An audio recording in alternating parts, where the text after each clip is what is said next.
ओम श्री गणेशाय नमः। सुखदेव जी महर्षि वेदव्यास के पुत्र हैं। इनकी उत्पत्ति के संबंध में अनेकों प्रकार की कथाएं मिलती हैं। महर्षि वेदव्यास ने यह संकल्प करके कि पृथ्वी, जल, वायु और आकाश की भांति धैर्यशाली तथा तेजस्वी पुत्र प्राप्त हो, गौरी शंकर की विहार स्थली सुमेरु शृंग पर घोर तपस्या की। उनकी तपस्या से प्रसन्न होकर शिवजी ने वैसा ही पुत्र होने का वर दिया।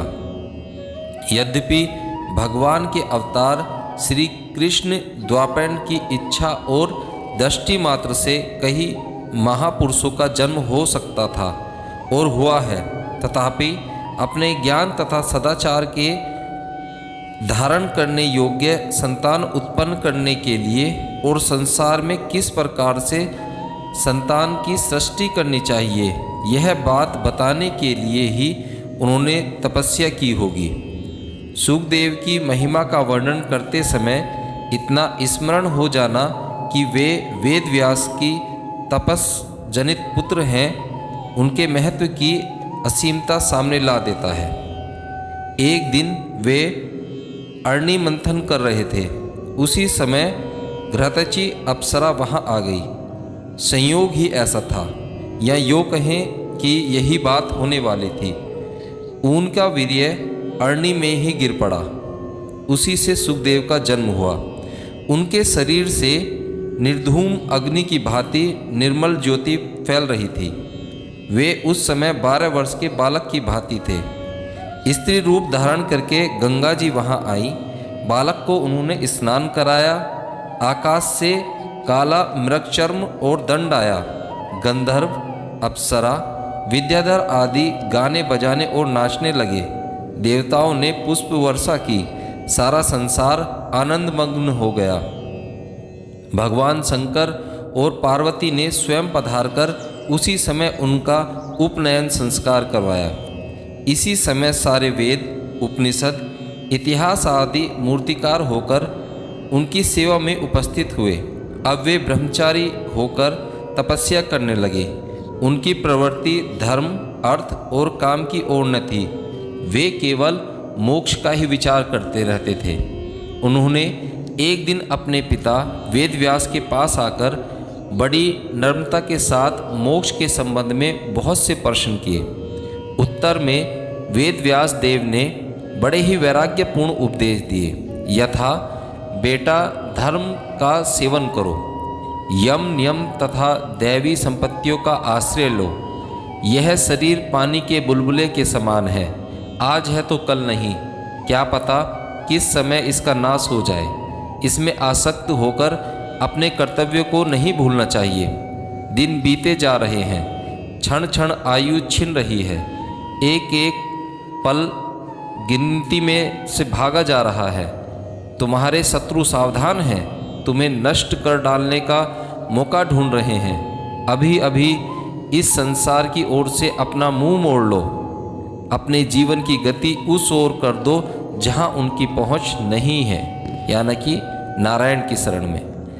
संसार में वे ही महात्मा सुखी हैं जिन्होंने वैदिक मार्ग पर चलकर धर्म का सेवन करके परम तत्व की उपलब्धि प्राप्त की है।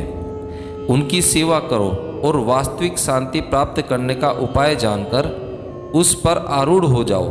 दुष्टों की संगति कभी मत करो, वे पतन के गड्ढे में ढकेल देते हैं। वीरता के साथ काम, क्रोध आदि शत्रुओं से बचो और धरती के साथ धैर्य के साथ आगे बढ़ो। तुम्हें कोई तुम्हारे मार्ग से विचलित नहीं कर सकता। परमात्मा तुम्हारा सहायक है, वह तुम्हारी शुभेच्छा और सच्चाई को जानता है। बेटा, मैं तुम्हारा अधिकार जानता हूँ। तुम तत्वज्ञान प्राप्त करने के लिए मिथिला के नरपति जनक के पास जाओ। वे तुम्हारे संदेह को दूर करके स्वरूप बोध करा देंगे। तुम जिज्ञासु हो, बड़ी विनम्रता के साथ उनके पास जाना। परीक्षा का भाव मत रखना, घमंड बिल्कुल मत करना। उनकी आज्ञा का पालन करना। मानुष मार्ग से पैदल प्रतीक्षा करते हुए जाना उचित है।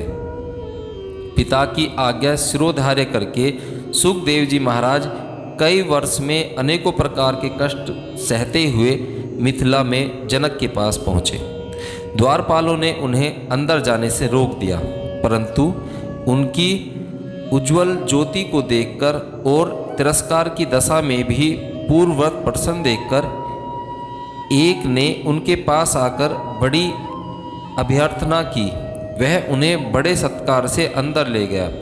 मंत्री ने उन्हें एक ऐसे स्थान पर ठहराया जहां भोग की अनेकों वस्तुएं थीं। उनकी सेवाओं में बहुत सी सुंदर स्त्रियां लगा दी, परंतु वे विचलित नहीं हुए। राजा जनक जो थे, अपने मिलने से पहले साधु संतों की परीक्षा लिया करते थे कि ये किसी विषय भोग में तो डूबा हुआ नहीं है। सुख दुख शीत उष्ण में एक से रहने वाले सुख को यह सब देखकर कुछ भी हर्ष शोक नहीं हुआ। ब्रह्मचिंतन में संलग्न रहकर उन्होंने उसी प्रकार वह दिन और रात्रि बिता दी। दूसरे दिन प्रातःकाल जनक ने आकर उनकी विधिवत पूजा अर्चना की। कुशल मंगल के पश्चात सुखदेव ने अपने आने का प्रयोजन बताया और प्रश्न किया। जनक ने उनके अधिकार की प्रशंसा करके कहा, बिना ज्ञान के मोक्ष नहीं होता और बिना गुरु संबंध के ज्ञान नहीं होता। इस भवसागर से पार करने के लिए गुरु ही कर्णधार है। ज्ञान से ही कृतज्ञता प्राप्त होती है, फिर तो सभी मार्ग स्वयं समाप्त हो जाते हैं। लोक मर्यादा और कर्म मर्यादा का उच्छेद न हो, इसी के लिए वर्णाश्रम धर्म का सेवन आवश्यक कहा गया है। इसके आश्रय से क्रमशः आगे बढ़ते चले तो अंत में पाप पुण्य से परे की गति प्राप्त हो जाती है। अंतःकरण की शुद्धि के लिए वर्णाश्रम धर्म की बड़ी आवश्यकता है। जिसे ब्रह्मचर्य आश्रम में ही तत्व की उपलब्धि हो जाए, उसे और आश्रमों का कोई प्रयोजन नहीं है। तामसिकता और राजसिकता छोड़कर सात्विकता का आश्रय लेना चाहिए। धीरे धीरे बहिर्मुखता का त्याग करके अंतर्मुखी संपन्न करना ही साधना का सच्चा स्वरूप है। जो पुरुष सब प्राणियों में अपनी आत्मा और अपने आत्मा में समस्त प्राणियों का दर्शन करते हैं, वे पाप पुण्यों से निर्लेप हो जाते हैं। जिसे किसी भी प्रकार का भय नहीं है, जो किसी को भयभीत नहीं करना चाहता, जिसे न राग है न द्वेष है, वही ब्रह्म संपन्न होता है। सब जीव मन वाणी और कर्म से किसी का अनिष्ट नहीं करता। काम क्रोध ईर्ष्या असूया आदि मनो को त्याग देता है। सुख दुख हानि लाभ जीवन मरण शीत उष्ण निंदा स्तुति आदि द्वंद्वों में समान दृष्टि रखने वाला है, तब ब्रह्म संपन्न हो जाता है। सुखदेव, ये सभी बातें तथा अनन्य समस्त सद्गुण तुम में प्रत्यक्ष दिख रहे हैं। मैं जानता हूँ कि तुम्हें समस्त बातें ज्ञात हैं। तुम विषयों के परे पहुँच चुके हो। तुम्हें विज्ञान प्राप्त है। तुम्हारी बुद्धि स्थिर है। तुम ब्रह्मा में स्थित हो। तुम स्वयं ब्रह्मा हो। और क्या कहूँ। जनक का उपदेश सुनकर सुखदेव जी को बहुत आनंद आया। उनसे विदा होकर वे हिमालय पर अपने पिता व्यास जी के आश्रम लौट आए। उनकी उत्पत्ति की एक कथा ऐसी भी है कि व्यास की एक वाटिका नाम की पत्नी थी। उन्होंने व्यास देव की अनुमति से पुत्र प्राप्त के लिए बड़ी तपस्या की। उससे प्रसन्न होकर भगवान शंकर ने वर दिया कि तुम्हें एक बड़ा तेजस्वी पुत्र प्राप्त होगा। समय पर गर्भ धारण हुआ, परंतु 12 वर्ष हो गए, प्रसव नहीं हुआ। वह गर्भस्थ शिशु बातचीत भी करता था। इतना ही नहीं, उसने गर्भ में ही वेद उपनिषद दर्शन इतिहास पुराण आदि का सम्यक ज्ञान भी प्राप्त कर लिया।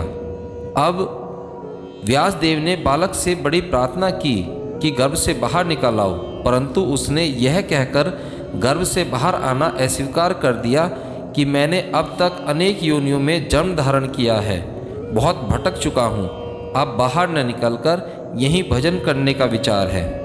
व्यास देव ने कहा, तुम नरक रूप इस गर्भ से बाहर आ जाओ। तुम माया के चक्कर में नहीं पड़ोगे। योग का आश्रय लो, भगवान का भजन करो, तुम्हारा मुख देखकर मैं भी पितृ ऋण से मुक्त हो जाऊंगा, अन्यथा तुम्हारी माँ मर जाएगी। माँ के मरने की बात सुनकर सुखदेव जी को कुछ दया आ गई। उनका कोमल हृदय पिघल उठा। उन्होंने कहा, यदि भगवान श्री कृष्ण आकर आपकी बातों का समर्थन करें तो मैं बाहर निकल सकता हूँ। इसी बहाने उन्होंने जन्म के समय ही अपने पास भगवान श्री कृष्ण को बुला लिया। व्यास की प्रार्थना से श्री कृष्ण ने आकर कहा कि गर्भ से तुम बाहर निकल आओ। मैं इस बात का साक्षी हूँ कि माया तुम पर प्रभावी नहीं होगी, तुम पर माया का कोई प्रभाव नहीं होगा। सुखदेव जी गर्भ से निकल आए। उसी समय उनकी अवस्था 12 वर्ष की थी। जन्मते ही श्री कृष्ण माँ और पिता को नमस्कार करके उन्होंने जंगल की यात्रा की। उनके श्याम वर्ण के सुगठित, सुकुमार और सुंदर शरीर को देखकर व्यासदेव मोहित हो गए। उन्होंने बड़ी चेष्टा की, बड़ा समझाया कि तुम मेरे पास ही रहो, परंतु सुखदेव ने एक बात न मानी। उस समय पिता पुत्र संवाद स्कंद पुराण की एक अमूल्य वस्तु है। प्रत्येक विरक्त को उसका मनन करना चाहिए। अंततः वे विरक्त होकर चले ही गए। एक अन्य कथा इस प्रकार आती है कि एक समय पार्वती ने जिज्ञासा की कि प्रभु, आप मुझे श्री कृष्ण संबंधी कथा सुनाएं, क्योंकि आप उन्हीं का स्मरण चिंतन निरंतर किया करते हैं। महादेव ने कहा, बड़ी गोपनीय बात है, देख लो, कोई दूसरा तो नहीं है। पार्वती ने देखकर कह दिया, यहाँ कोई नहीं है। वहाँ एक तोते का सड़ा हुआ अंडा अवश्य पड़ा था, परंतु वह मर गया था, जिससे पार्वती ने उसकी चर्चा ही नहीं की। महादेव ने कहा, अच्छा, हुंकारी भरती रहना। वे कहने लगे। 10वें स्कंद तक तो वे सुनती गईं और ओम का उच्चारण भी करती गईं, परंतु अंत में उन्हें नींद आ ही गई। अब तक वह तोते का अंडा भगवत कथा अमृत का पान करके जीवित हो उठा था। पार्वती जी को निंद्रित देखकर उसने हुंकार भरना शुरू कर दिया। अंत में जब पार्वती की नींद का पता महादेव को चला तो महादेव ने उस सुख का पीछा किया। वह भागकर व्यासदेव के आश्रम पर आया और उनके मुख में घुस गया।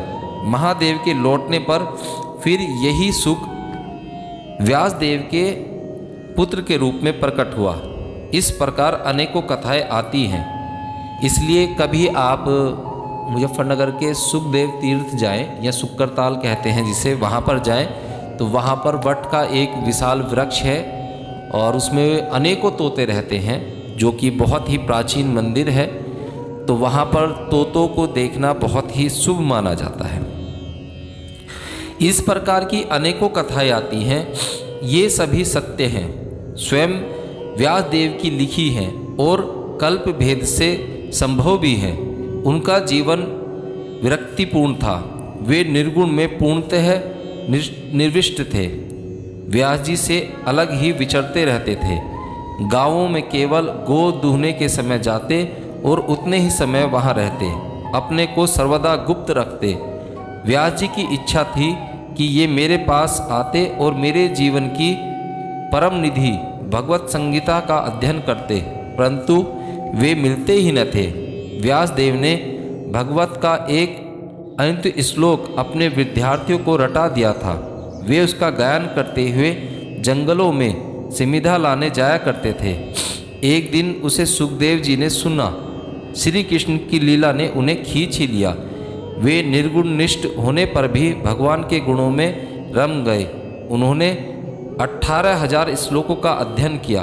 अब वे मन ही मन उन्हें गुनगुनाते हुए विचरने लगे। इसी परमहंस संगीता का सप्ताह उन्होंने महाराज परीक्षित को सुनाया था। जब परीक्षित महाराज को सर्प से डसने का श्राप दे दिया गया था, जब कलयुग की उत्पत्ति हुई थी, कलिकाल की, तो ये कहा जाता है कि कलिकाल उनके मुकुट में सवार हो गया, राजा परीक्षित के, और वो शिकार खेलने के लिए वन में गए हुए थे। तो उन्होंने एक ऋषि के गले में, उन ऋषि का नाम मुझे याद नहीं आ रहा है, मरा हुआ एक पास पड़ा हुआ सर्प डाल दिया। जब उन ऋषि का पुत्र वहाँ पर आया तो उसने देखा कि उनके पिता के गले में एक मरा हुआ सर्प पड़ा है। उसे देखकर उन्होंने योग के जरिए जान लिया कि ये सर्प किसने मेरे पिता के गले में डाला है। तो उन्होंने परीक्षित को तभी श्राप दिया कि परीक्षित तुम्हें 7 दिन के अंदर अंदर सांप डस लेगा। तो वो अपनी मृत्यु से बड़े ही भयभीत हो गए और अंत में वो सुखदेव महाराज के पास पहुँचे और सुखदेव महाराज ने उन्हें ये कथा सुनाई, जिससे कि उनका बेड़ा पार हुआ। इन भगवत वक्ता परम भागवत सुखदेव के पास प्राय बड़े बड़े ऋषि आया करते थे। नारद पुराण में सनकादिक कुमार और महाभारत में नारद के आने की चर्चा आई है। इनके आने पर सुखदेव बड़े प्रेम से उनकी पूजा करते और उनसे प्रश्न करके तत्व की बात सुनते। एक बार इंद्र ने इनकी तपस्या और त्याग देखकर रंभा आदि अप्सराओं को विघ्न डालने के लिए भेजा। उस समय सुखदेव इस प्रकार समाधि मग्न हो गए कि उन्हें पता ही न चला कि यहाँ अप्सरा बसंत काम आदि विघ्न करने आए हैं। बहुत समय बाद समाधि खुलने पर रंभा ने बड़ी चेष्टा की, बहुत फुसलाया, परंतु सुखदेव जी बिल्कुल भी विचलित नहीं हुए। वह लजाकर चली गई। स्थूल शरीर के कारण होने वाले विक्षेपों का विचार करके उन्होंने ब्रह्म होकर रहने का निश्चय किया। उस समय त्रिलोकी के सभी प्राणियों ने उनकी पूजा की। व्यासदेव पुत्र का यह विचार सुनकर शोकाकुल हो उनके पीछे पीछे दौड़े। सुखदेव ने पहले ही आज्ञा कर रखी थी, इसलिए वृक्षों ने व्यासदेव को समझाने की बहुत चेष्टा की, पर वे आगे बढ़ते ही गए। एक सरोवर में कुछ अप्सराएं स्नान कर रही थी। वे सुखदेव के सामने ज्यों की त्यों खड़ी रहीं, किंतु व्यासदेव जी को देखकर वस्त्र पहनने लगी। इस पर व्यास जी ने पूछा कि सुखदेव को देखकर तुम स्नान करती रही, तुम्हें बिल्कुल भी लज्जा नहीं आई, और मुझ बूढ़े को देखकर तुम अपने वस्त्र पहनकर बाहर निकल आई। अप्सराओं ने कहा, अभी तुम्हारी दृष्टि में स्त्री पुरुष का भेद है, परंतु तुम्हारे पुत्र सुखदेव जो है वो स्त्री पुरुष में किसी भी प्रकार का कोई भेद नहीं जानते हैं। यह सुनकर व्यास जी पुत्र की महिमा से प्रसन्न और अपनी कमजोरी से लज्जित हो गए। उनके शोक को देखकर स्वयं महादेव जी ने पधारकर उन्हें समझाया कि मैंने प्रसन्न होकर तुम्हें ऐसा महत्वशील पुत्र दिया, उसे परम गति प्राप्त हुई है, उसकी कीर्ति अक्षय होगी। यह कहकर महादेव ने उन्हें छायासुख दिया। व्यासदेव ने उसी छायासुख को लेकर संतोष किया और अब वे निरंतर अपने पुत्र को देख सकते हैं। सुखदेव ब्रह्मभूत हो गए या छायासुख के रूप में विद्यमान हो। कम से कम यह बात अधिकार के साथ कही जा सकती है कि वे अब भी हैं और अधिकारी पुरुषों को दर्शन देकर उपदेश भी करते हैं। बोलो सुखदेव भगवान की जय।